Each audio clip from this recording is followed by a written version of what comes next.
What's up? All right. Please to welcome Grabbitz and Baby No Money to the stage to field questions from our media and me and whoever else wants to throw anything out there. But can I like face you a little bit? Or is this? No, dude. Just look at yourself. Oh, all right. Oh shit. It's my hair part, man. I'm getting I look old. pretty good. Those gray hairs coming in too. There you go. So how'd you guys get involved with Valorant? I used to play League in beta, and it was Wow, like how old are you, dude? Come on, man. It's off limits. I remember playing League back in the day when like Fiddlesticks's Fear was like 12 seconds, and it was like the most overpowered and nonsense in the world, and it was, I swear to God. And I carried myself up AP Sound mid to like Plat 1 back when I was 17. Nice. So, ladies and gentlemen, I know how to play video games. But Valorant, I suck at. So I'm going to be honest, I'm no good at shooters, but it was kind of like a full circle moment. It was really cool to, be able to make a song for a video game that is dope, objectively dope. So That's dope. How about you? I got involved with Riot back in 2021. Yeah. When we did the first Valorant Champions Anthem, Die For You. Woo! Thank you. I think my manager knew somebody over at Riot. They had exchanged a few emails and found out that I was represented by him, and they had been a huge fan of my song Someone Else and thought that it encapsulated some of the vibe that they were looking for. So we kind of worked with that and built the first Champions Anthem, and it was just a massive success. So we just continued refining the sound and making it better and better, and now we're here, taking away. How do you get to know each other? Through this song? Yeah, through the song, yeah. Really? I remember FaceTiming him, and I was just like, all right, bro, like, this is what we got to do. And then I ended up being like on the song for 12 seconds. And here we are, ladies and gentlemen. It's the small things that matter. It's not the big things, It's all the small was great, though. I had known about Baby No Money for a while, obviously, and like been watching him grow and like do his thing. And then when I finally found out that we were going to get to work together, it was just so easy. Sometimes you don't understand how cool it is to work with some artists until it's just easy and natural and it flows. And it's not always like that too. Sometimes it's a pain in the ass. So sometimes it definitely does not flow. Yeah, props, bro. Props, man. I'll kiss you later, dog. Let's go. Well, you got quite a weekend ahead, Baby No Money. Your new album's dropping Friday. Yeah. Baby Gravy 3. I was told not to say the album name, but you can if you want. Baby Gravy 3. Baby Gravy 3. It also means something else. But look, I got an album coming out Friday, but it's cool. I go back to my hometown to do a show at 6 a.m. tomorrow, and then it comes out when I'm on stage, and then I fly back and I do the championship. Wow. So I'm going to be tired, but I'm always tired. So that's fine. All right, we'll take a question from one of our media members here. Step on up and introduce yourself to these two guys and rattle and roll. Awesome. Thank you. I'm Brandon. I'm with Esports GG. So question for Grabbitz. Shout out to my wife at home. She loves Die For You, doesn't know anything about video games, but loves that song. So she wants me to ask you, how does it feel to know that song just kind of blew up and became so successful as a video game anthem? And what did you take away from that creation that helped you kind of shape how Ticking Away was formed for this year? Well, thanks. And shout out your wife, dude. Tell her I say what's up. Whoa. Man, slow down there.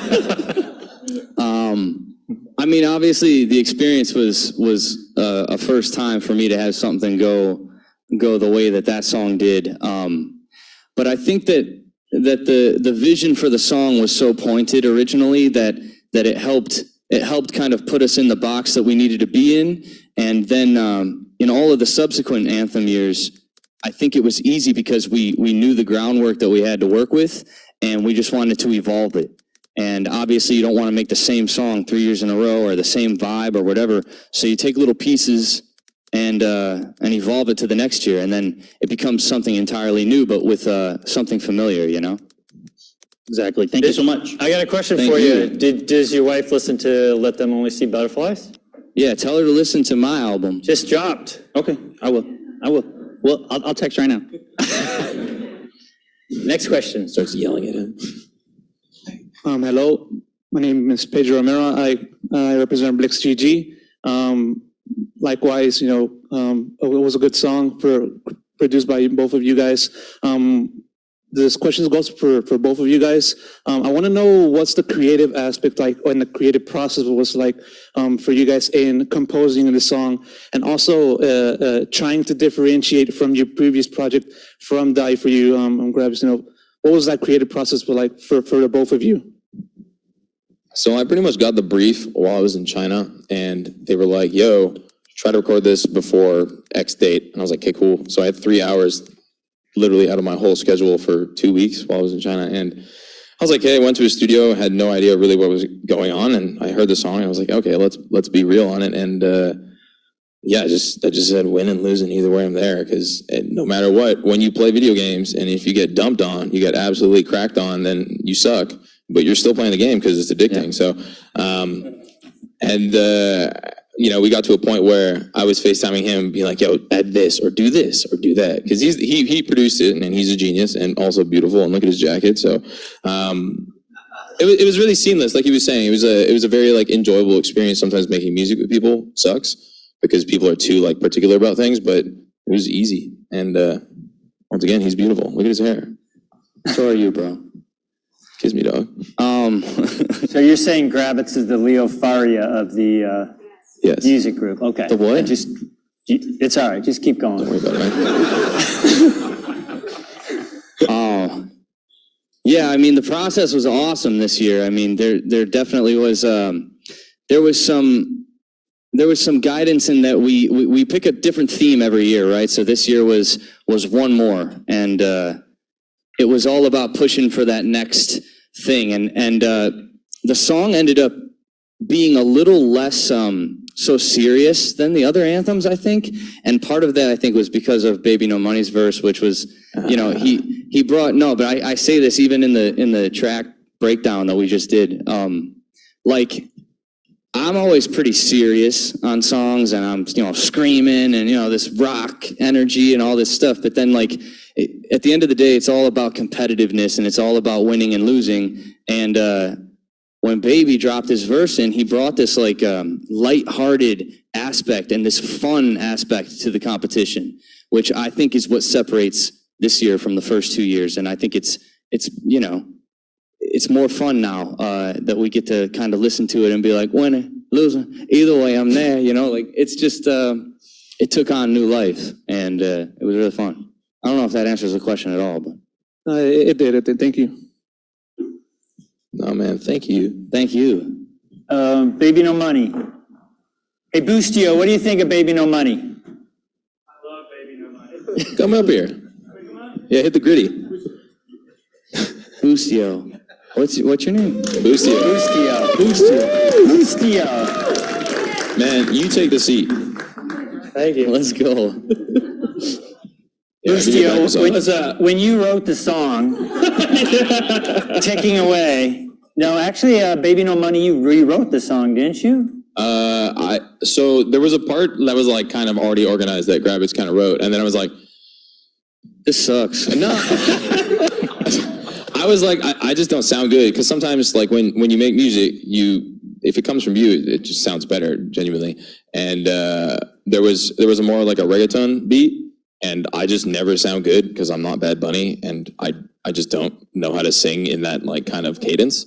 But I'm giving you a massage now, and we turned it. This is so surreal. I'm gonna be honest. We turned it into like a house track because I love house music, and Grabbitz did it great, and we threw some horns in there that kind of make no sense, but it rocks. So here we are. Now I'm massaging Boostio and GG. Oh my goodness. Yes. Boostio, he just told us at the beginning of this press conference that he sucked.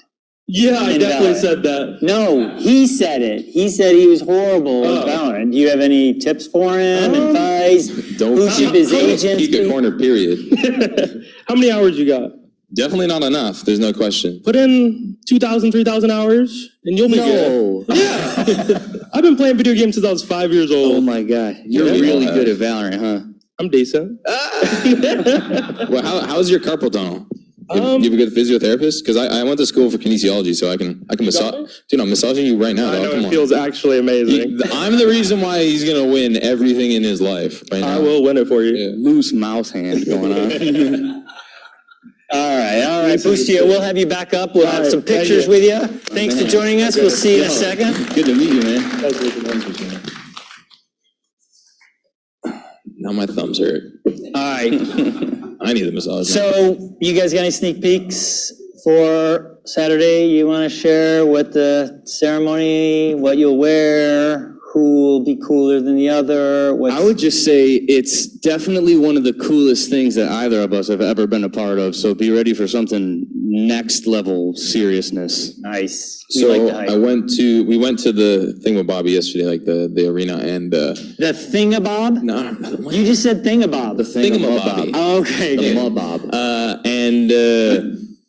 I was kind of expecting to do a rehearsal, but I pulled up and they were just like, they're kind of flexing on me, and they just shot a bunch of fire up, and they were just like, yo, check out the pyro, and I was like, God bless, I came here, spent an hour in a car to watch Fyro, and it was like some like regulation and some safety They're like, regulation. now leave. But yeah, like now you can leave, and I'm like, fire.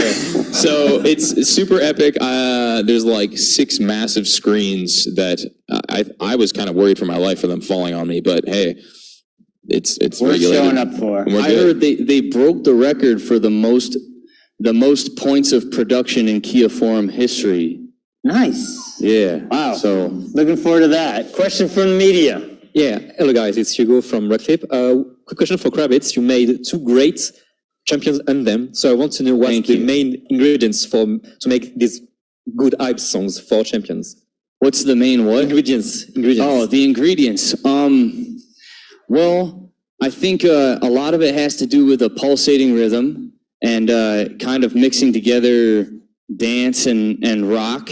And I think there's just something about all the anthems that has to maintain this like epic proportion. It has to sound epic and cinematic. And I think sticking with those ingredients lends well to the game, and it lends well to the gravity of the championship. And we try and just stay in that line. That's pretty much it. Okay, thank you. Oh, and a good vocal. Yeah, that's honestly the most important thing is a good vocal. I remember he called me, or we were on FaceTime, and he's like, I have one shot to record his like screaming vocal, because I personally hate screaming because my voice will be fried in like minutes. And I was like, oh, I get that. I really get that. So I don't know how I'm going to do it on Saturday. oh, you're a genius. So and you're I'll good. figure it out. And he's really good looking. Yeah, and Don't he's forget really that. good looking. You guys and he's are got dope gassing me clothing up on. right He now. has really nice boots. So, ladies and gentlemen, All right, next question. Step on up. Introduce yourself and your outlet. Hiya, I'm Alex from Jinx TV. Just Hi, want to Alex. say I love the track. It's super sick. I'm really looking forward to hearing it on Saturday. So did you know what kind of sound you wanted to go for immediately, or was this almost like an entirely different vibe before the evolutions of you came through? The creative team over at Riot is incredible. At the Valorant creative team, the VCT team is just incredible. So they always have a solid groundwork of where they want to begin and what they're kind of aiming for. And it obviously evolves a lot, and it shifts and it moves a lot. But I think the idea this year was to lean into a big rock chorus, and that's kind of where we started, and that's where we evolved from there. Originally, there was also like some Latin influence, as Baby No Money was saying earlier. There was a little bit of that, like, there was that going on, and it kind of just faded into the track a little bit and became less important rhythmically, especially when Baby came on and did his verse. We kind of morphed the second verse around his musical identity. And but yeah, the big rock chorus, I'd say, was this year. That's what we wanted to lean into, which is why I'm screaming at the top of my lungs, Sick, thank you. Thank you. Hi, I'm Melissa Yang with Refinery 29. Obviously, gamers are a passionate crowd. We all know that. I mean, they love to consume content that's specifically created for them. But every so often, something will break through into the main, quote unquote, mainstream. I remember hearing Imagine Dragons' Enemy play on the radio, and I'm like, oh my God, that's a song from Arcane. So I would love to know, can you talk a little bit about the differences and challenges in creating or releasing music for a gaming community, and how much of a consideration there actually is with how it'll play with the wider public?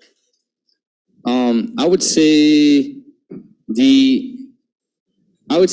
you'd have to highly consider the community, and before I started working with Valorant, I dug pretty deep into. I mean, I did try and play the game a little bit, was shot in the head many times. But aside from the game, it's the characters. There's a lot of character development, and there's a massive community. So after kind of just scoping into that whole thing, I think it's really important that, you see what people gravitate towards and how serious they take the games and how serious they take, advancing and potentially getting to the championship. So yeah, I would say that it changes the seriousness of the approach. And it went from like, oh, cool, I'm going to work with this video game that I wasn't too familiar with at the time. And then it turned into, okay, this is serious, and this is going to be an actual anthem. So we're going to give it our all, you know? Yeah. And is there ever a thought or consideration into how it'll translate outside of the gaming community? I mean, I think that's just the basis. If you make a good song, people are going to listen to it. Right. And he's good at producing and singing. So it's just, you never know what will ever explode. You could make a song, you could be like, dang, this song sucks. And then everyone around you is like, it's decent, put it out, and then it's the biggest song in the world. Right. You never know. So transgressing through other types of media and formats is just, a lot of the time it's luck. But if you make a good song, people are going to listen to it. So True. Luck and talent, though. So. Yeah. Thank you. Thank you. Edamame. Balls. Go ahead. I love edamame. Hi. You can step forward. Can I? Yes. Hi, my name's Elisa from the Spike.gg. First of all, I listened to your commentary and you said you gave your entire body, heart, and soul for the screaming part, so thank you for that. Oh, yeah. I was wondering, what is your mentality and your mindset going into performing and having the responsibility of hyping up the biggest Valorant event of the year? There's obviously a lot of pressure, especially since it's live, but I think with enough performing, I know Baby's done enough performing that we're ready. We're ready. This is just years of preparation of high pressure situations and high pressure performances, and it's a little bit of preparation meets luck meets opportunity, and we're gonna kill it. For some weird reason, we are professionals. I don't know how. All right, last question for Anthem artists. Hi, my name is Michael, known as Commend on YouTube. I've got a question for you, Grabbitz. Die For You obviously went huge first year of Valorant Champions. Is there a pressure that comes with making music that is for huge events? When you're making it, do you feel that you have to follow it the next year and try and make it a bigger, more epic track, or do you just try and put it out of your mind and just focus on the sound at that point? I think all the time, regardless of the situation, you try and relieve yourself of the pressure in order to make something that can really connect and be authentic. So yeah, I would say there's some pressure, and there's obviously guidelines, and there's obviously a lot at stake, and whether you like it or not, millions and millions of people are going to hear it, and they're going to judge it, and they're going to connect with it or not. So I would say in the process, no, I'm not trying to top last year or top the year before that. I think it's just taking the creative and trying to make something dope, and not overthinking it too much, and obviously go back and forth with the creative team, and it takes a lot of effort on both ends, but it never felt unnatural all 3 years. So great. Thank you so much. Thank you. It's great having you guys part of Valorant community, and you guys want to meet some of the players and coaches that are going to be playing this weekend? Yeah, totally. Yeah. All right, let's bring them on up, and we'll take some photos. Yeah. Yeah. Hey, shouts out loud. The mic's still on. Mic's still on. Check, check.